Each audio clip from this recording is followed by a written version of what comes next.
I feel the Spirit moving in me. I feel the Spirit moving in me. Thank you so much. They've got some great music for us today, so we're going to have some fun. But we start right off with an affirmation. Go with me on this. If you don't quite get it, I'll explain it by the end of it, and you'll love it, I hope. Okay, so our affirmation is, I know my imagination directs and empowers the source's creative abilities. How about that? All right, so why don't we all say that together? I know my imagination directs and empowers the source's creative abilities. Thanks. All right, have a seat. Welcome to Unity of Maui. So glad you could be here. It's so nice to see every seat filled. Don't pan the camera. If you're not here, we know you're home watching on Facebook. Maybe football's on the other channel, but I know you're watching us on Facebook. So all the people at home, thank you for being with us. My name's Adam Lightplay, and I get to host this shindig, and I also get to be the speaker today. So we're going to have some fun. Thank you. And we start right off with some really good prayer. We've got some great prayer chaplains here to help you, remind you of the truth. And we have our chaplain du jour that always starts us off. And today it is Christine Warner. Thank you, Christine. Aloha. So we take a deep breath, fill your seat in the chair, feel your feet on the floor. Bring yourself fully present here to this now moment. And I'm going to tell the universe just what to do. There is only one God, one power, one life. There is a divine infinite presence that moves through me and around me and surrounds me. It is my very life. It is my breath. It is my beingness. It's from this holy place within me that I speak these words and know that they are true. That this service is divinely guided. We are grateful for every wonderful miracle, every moment, for the music, for all those who have come together to be of service to all of us. We enjoy the fellowship, the like minds that have come together to remember who and what we are, whose we are, and what we are about. Bless this service. Bless Adam. We're grateful for his presence here and his open heart and his open mind as he shares his truth with us. For all that is coming to us, that is ours to give and receive, we are so grateful. So we simply allow God to be God and know that good arises. And so it is. Amen. Thank you, Christine. We got a little more praying to go on here with our book, The Daily Word. So Joy is going to come on up and read us today's daily word, which is incorrect. I've got next week's slide on that, so we'll just ignore that, and we'll. It's grace. It is grace. Great. It is? You got the wrong, I got it. I got the new improved edition. Okay. It's grace. Go away, Adam. Shut up and let her do her thing. The daily word. Absolutely perfect. The word for this morning is grace. Everything is happening. Oh, sorry. My goodness. Is it live? Oh, good. Okay. Speaking of grace, let's take a nice big deep breath of grace. Yes. The word for this morning is grace. Through divine grace, I am abundantly blessed in every way. Grace is an awareness that wherever I am, God is. It is my reminder to let God be God in me. Grace assures me that I am never alone on my journey through life. That no matter what I do or fail to do, I am unconditionally loved and accepted at the level of spirit. Grace touches every area of my life. In a lonely moment, grace is the overwhelming awareness that I am loved. It is the surprising way through a challenge I considered unsolvable. It is my whole body suddenly glowing with the power of divine life, even as I experience a health challenge. These are just some of the many ways I experience grace. Grace need not be, nor can it be, earned. It is a divine gift available at every moment. As I open my heart to divine grace, I am filled with indescribable peace. And the scripture is from Hebrews 13:25. Grace be with all of you. So let's see here. I imagine I'm giving the talk today. At least I imagined I could give the talk today. So I signed up for it, and here we are. And the subject is imagination, and it was kind of all triggered by, like many things nowadays, what you read on Facebook. And this popped up one day from, ignore Gil Stay up there, that's a typo, but Abraham Hicks quote, "Use your imagination until your big dream feels so familiar that the manifestation is the next logical step." And I just really like that, just where it's so real, it's so true. Yep, that's the thing for me, and it just has to happen because it's so clearly visualized and it becomes so true in our mind. So I thought that would be an interesting topic. So one way we can approach it is to look at the word imagination. So I looked up a little bit to see what it said about it. In your standard dictionary definition, the act or power of forming a mental image of something not present to the senses. Not present to the senses. It doesn't say it ain't there. It just says it's not present to the senses. Or never before wholly perceived in reality. A, creative ability.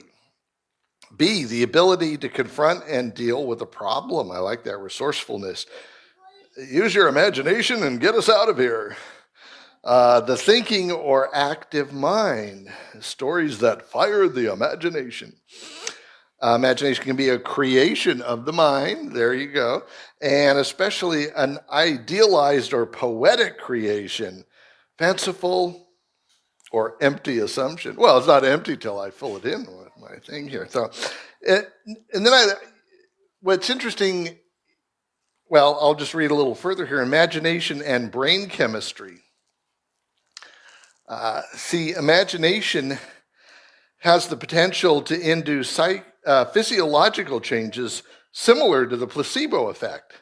Studies show that expectation, conditioning, and anxiety reduction from placebo treatments can activate similar brain networks and chemical pathways as real drugs, affecting symptoms such as pain and motor control through dopamine, hormones, and endorphins. So just imagining a different state of being or a different state of mind actually changes your body chemistry, and our body chemistry then changes our attitude and our results, and I believe it also changes our manifestation. And I was really happy to read a few years ago how they did some studies with laughter, and that laughter releases good healing endorphins. And then they did a study to show that even the anticipation of laughing already started releasing endorphins. They told people they were going to watch their favorite movie, whatever, their favorite comic, whatever. And just the anticipation of that, led them to start releasing endorphins and feel better. So if you said to yourself, oh, Adam's usually pretty funny, it's probably going to be a good talk today, then the healing has already begun. Which is, thank you. And that's a load of pressure off me because you're already healed. So, if I blow the rest of it, we're still all good. All right. So thank you. And I saw another quote that was interesting. It was attributed to a few different people, but it was, we suffer more often in our imagination than on our reality. And I've seen that sometimes in myself, sometimes in others, where we're imagining the 27 ways things can go wrong. And maybe one of them happens, and maybe none of them happens, but we spend so much effort on all those different ways it could possibly go wrong. So I really also like people who just say, well, what's the best that can happen? So the worst that could happen, what's the best that could happen here? And the brain can distinguish between reality and imagination, but it can be difficult to do so in some ways. And then I ran across the term reality threshold. The brain uses a reality threshold to distinguish between imagined and perceived mental images. If a signal passes the threshold, the brain thinks it's real, and if it doesn't, it is just imagined. And the vividness, the brain encodes the vividness of real and perceived stimuli in a similar way, which can lead to confusion between reality and imagination. Good. The more vividly someone imagines something, the more likely they are to believe that it's real. We'll get back to that a little later when we talk about the placebo effect. The brain produces the same stress hormones like cortisol and adrenaline when someone imagines a stressful situation as when they're actually in a stressful situation. So a big part of your body is believing it's real, even if you're just imagining it. When someone receives a placebo that they believe is a drug, their brain produces the substances necessary to give them what they expect that drug to do, which I think is so cool. Sometimes the placebo works as good or better than the alleged drug. So it shows the power we have in our mind to shape our reality. Now, probably, how many people have heard of the 100th monkey story? A lot of us have heard that one, right? And basically, it may or may not be a true story, but the way it goes is that one monkey got tired of eating dirty potatoes and decided to start washing them in the lake or the ocean first before eating them.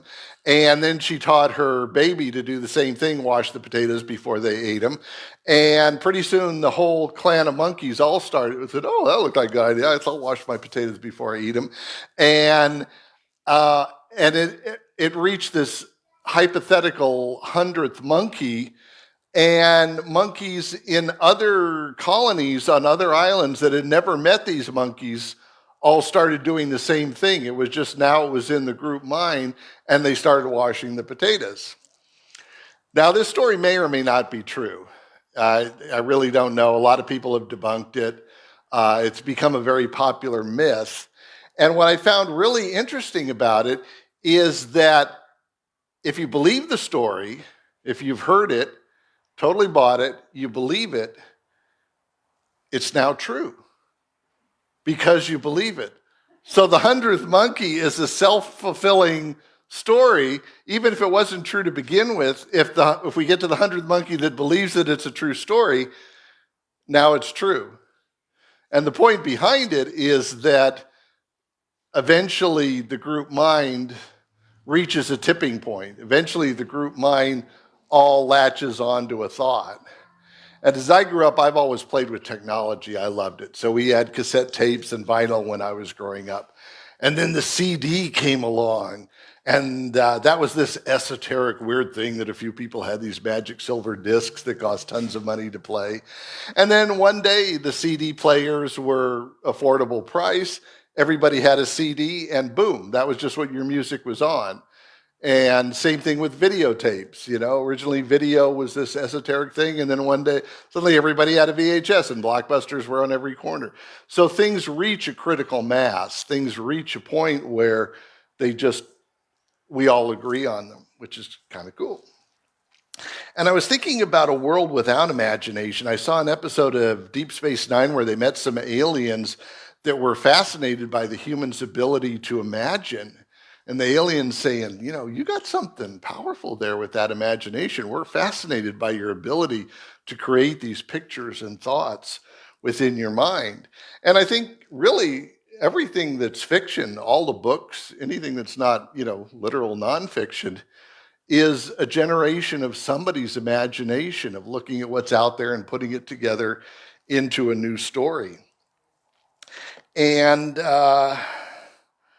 I want to give a shout out to the artists and the creators. Now, disclaimer, I consider myself a bit of one actor and that sort of thing. So I want to speak out for my peeps and point out how valuable a gift writing and creating and entertaining is. And years ago, I used to think it was just kind of a fluff, people playing around. But if you look at, we're in a capitalist society, and if you look at what people pay money for, what are the high paid professions? Doctors keep you alive. That's good. Lawyers help you get your way in an argument, so we pay them tons of money.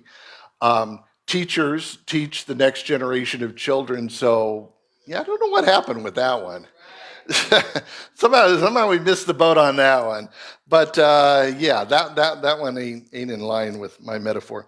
But the other thing we pay big bucks for is entertainers, sports figures that can do dramatic things with their body and entertain us, or the writers and actors that take us away, that take us on an adventure of movies or television or music. And so we're willing to pay the bucks for that experience, that entertainment. And I also really believe that artists lead the way in a lot of ways through the things. I'm way behind on my slides. That was the placebo there working on your body and keeping you healthy. When I was growing up, of course, and all of us growing up, we had Star Trek, which was a very interesting show. And it showed us a future with these wild things like tricorders in communicators, these little things you could just hold in your hand and you could access all the information in the world. And that was this wild, crazy concept until 20 years ago. And, the doors that went whoosh. When I was a kid, the doors at Safeway opened up like this, and you had to step on a pad. Now they just got a sensor, and they do whoosh, just like Star Trek, and it feels so good.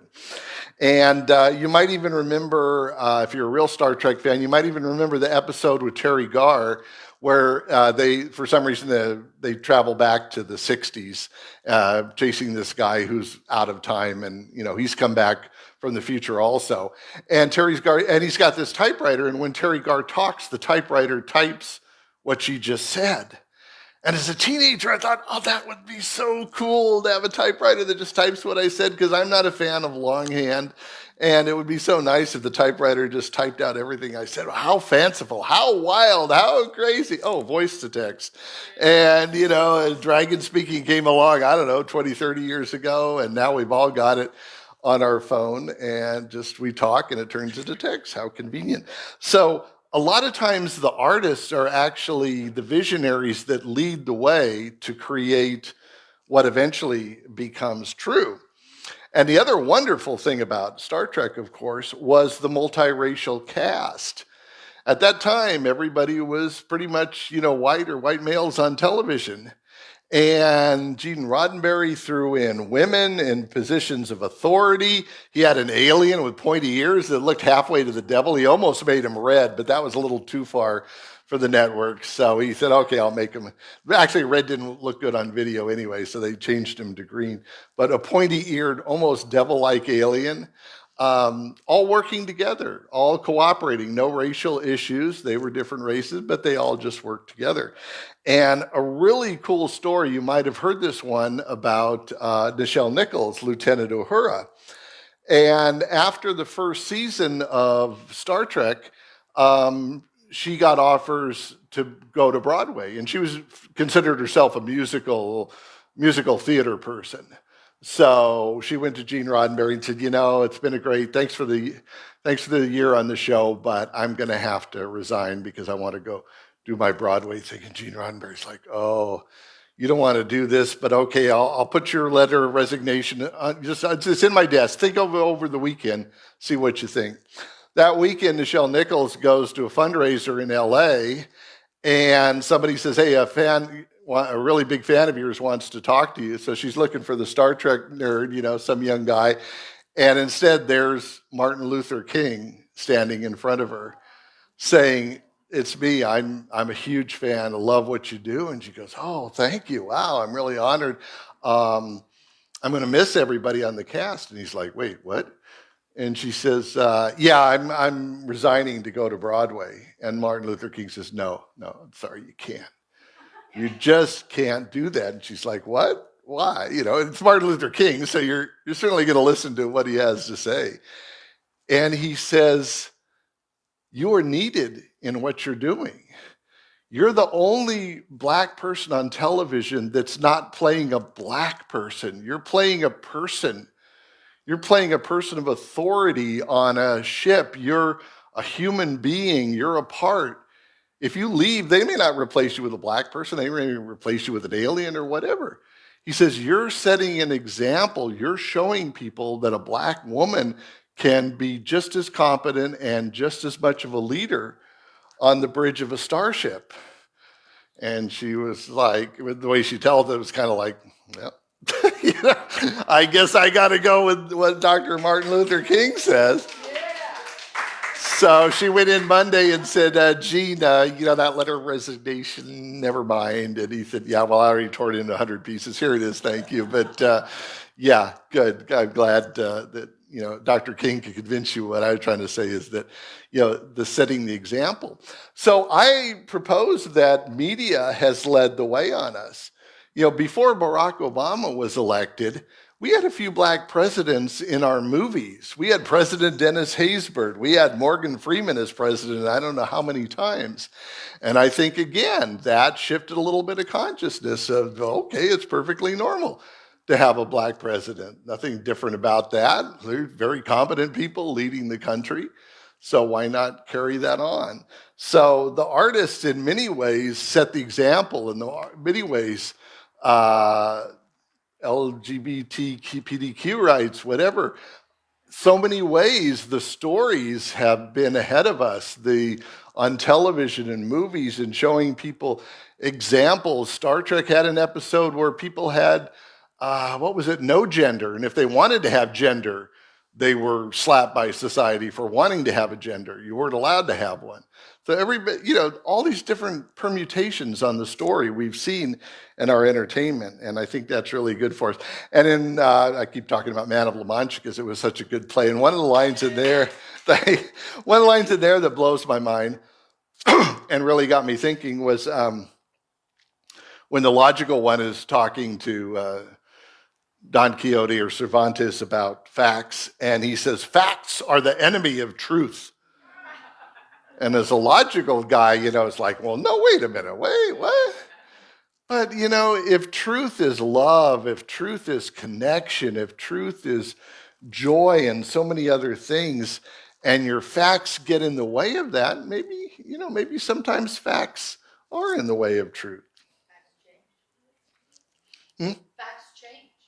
True, the other night. Yeah, that's a good way to look at it too. Yes, I like that. So I grew up doing theater, and then I got woo-woo about 21 when I had some herbal supplements and deep breathing and turned from atheist, met God, all that good stuff. And then I went off to California for the self-development healing classes, and they were very much like the acting classes. Because the acting classes were, what's this character about? What's going on underneath? What's driving them? What unhealed trauma is creating their choices? And I get to the self-development classes, and it's like, well, what unhealed trauma is driving your choices? And so I think there's a lot of overlap, and there were a lot of actors in the self-development things. Quite a lot of overlap on that. Subtle but powerful choices. What does that mean? I have no idea. Okay, so I moved away, went to Hollywood to become rich and famous, and then I decided I wanted to come back to Maui. So along about 88, some of friends were trying out for game shows in Hollywood. And I tried out for Super Password, and they said, you're approved, but it could be months until we use you, unless you're just visiting town. If you're visiting town, let us know, and we'll try to get you in earlier. And I said, well, actually, I'm moving back to Maui. Would that move me up the line? So I got on Super Password. Let's see. I'll come back to that. So got on Super Password with Bert Convey back in 1988. And it all came down. I didn't make money in the first round, so it accumulated. So I was up for like $10,000 big prize on the big countdown thing. And it all came down to this one last clue. And the little tiny computer they give you with the clue was rolling. It was like, vertical hold was off. And I'm like, I can't read what's on here. And Bert Convey says, well, here, come look at my podium, read what's here. So I go over and look, and it says house. And it's like, oh, that's easy. House, I just say home. That's easy. I got back to my seat, and for a millisecond, I thought, or wait, was the word home and I'm supposed to say house? Because if you say the word that's up there, you're out. If you say but fortunately I was feeling really good about myself. I was positive, and I said home, and they answered house, and boom, I won the $10,000. Woohoo! And that helped finance my way back to Maui. But I know that if I'd been in a mood of a little more self-judgment, oh, I always screw it up, I never get it right. I know that with just the slightest shift in my consciousness, I could easily have made myself mixed up just enough to say house. Oh no, that was already the word, because I wasn't really looking at it on the screen. Now I could have, fought it later that it wasn't in front of me to look at or whatever, but the point is that, I realized that with just a slight twist, if I'd done it slightly differently, I could have blown it. If I had a little bit more doubt that, oh, I'm going to screw this up, or, oh, no, I got it wrong. And so, that helped finance my moving back to Maui in 88 and living here for several years. So little tiny things can make a big difference. I guess that's my point. So imagination and faith are very similar, I think. Faith is, I'm sure everybody's got their own definition of faith, but it's that confidence that there's something there. And when you strongly imagine it, it becomes more and more real, like that quote says. There's another good one here from, speaking of movies in Hollywood. This one is from Secondhand Lions.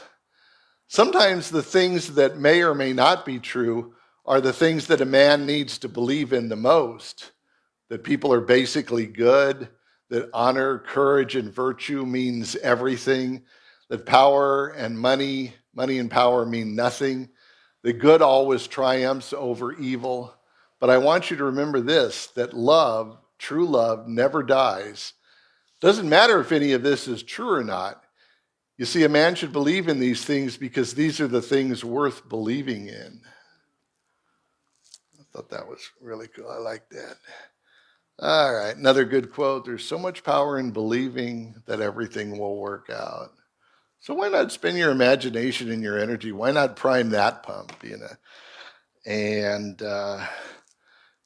let's see, there's another nice picture of the imagination coming through our mind and then shining out to manifest our world. And here's another picture, that peaceful placebo moving into the space where we know that all is right with the health and the healing vibrating through our body. And endless possibilities. I love making pretty pictures with AI. This would be a fun home to be in. So once again, that brings us back to our affirmation. So let's say this together again. I know that my imagination directs and empowers the source's creative abilities. So we're really powerful. When we're daydreaming, when we're sitting around twiddling our brain cells and imagining, we are actually sending a request to the source, directing it, and empowering it, giving it energy, and being ready to accept it. Way back, they used to have buttons about expect a miracle, and my friend just changed it to accept a miracle. If you accept a miracle, then you can accept it and expect it. All right, let's do a meditation just real quick to honor that power of imagination. So Relax your body, relax your arms and legs and everything. Let anything that's not smooth and happy just flow out your feet, flow into the ground, into the root of the ground. Take that away and be centered in the light of love and the light of God. And inside your brain and heart is so much beautiful energy. Imagine golden light that connects your brain and your heart and radiates through the rest of your body, but especially your brain and your heart resonating together.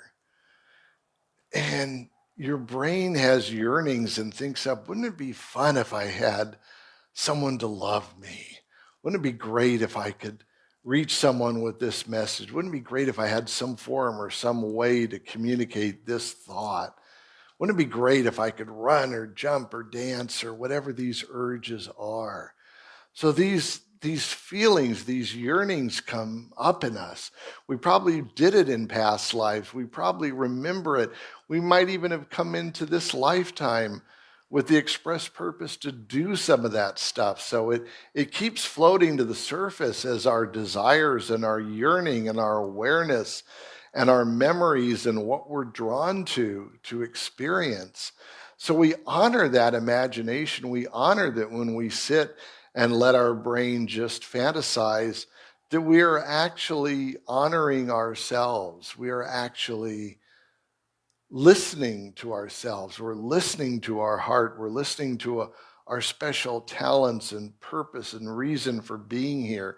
And we're honoring that by letting our brain go free. So with the joyous, playful expression in our mind, with the joyous, playful, unfettered imagination running down different pathways to experience what might be, what would give us joy, what would be interesting, what would be a new, fascinating way to put things together.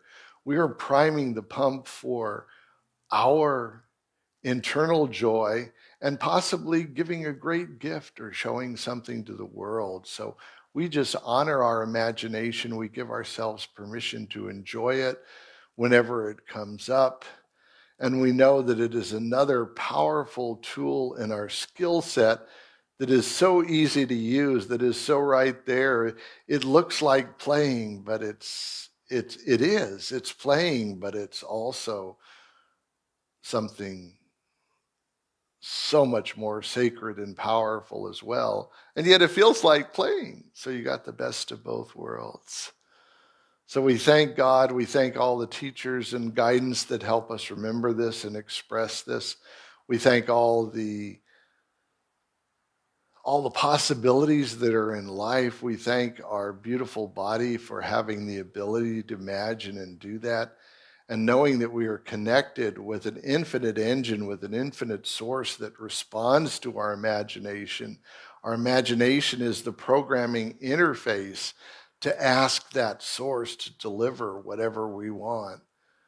We are filled with joy and purpose and peace, remembering that we are very, very powerful. And so it is. Thank you. If you would like to stand up, we'll say our prayer for protection, and then we'll circle up and sing our closing song. So, see this in your imagination and know that it's true, that the light of God surrounds us. The love of God enfolds us. The power of God protects us. The presence of God watches over us. Wherever we are, God is. Where I live,